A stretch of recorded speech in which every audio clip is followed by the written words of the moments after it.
Panglima TNI Marsekal Hadi Tjahjanto langsung terjun ke lokasi pencarian Sriwijaya Air SC-182 di Kepulauan Seribu.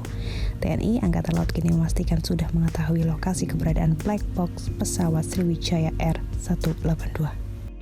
Tim pencarian kini sudah menandai lokasi sinyal black box.